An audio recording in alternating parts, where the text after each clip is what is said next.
It's really easy to pair different notification functions on the Onyt button. So simply what I want to do is assign, whenever I press the button once, which is a click, that's a single tap, to send out my location to someone in my contact list. So simply go here inside the Onyt app to the click function, hit this plus symbol here. Then I'm going to scroll down to the share your location function, click on that.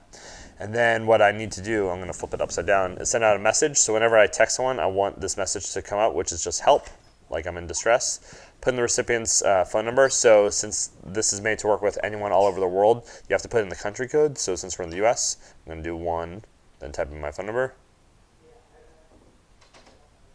and then click add. So then whenever I press the Onyt button from this phone, it'll send a notification to the other phone. So I pressed it once really quickly here, and then I got a text message from the Onyt app.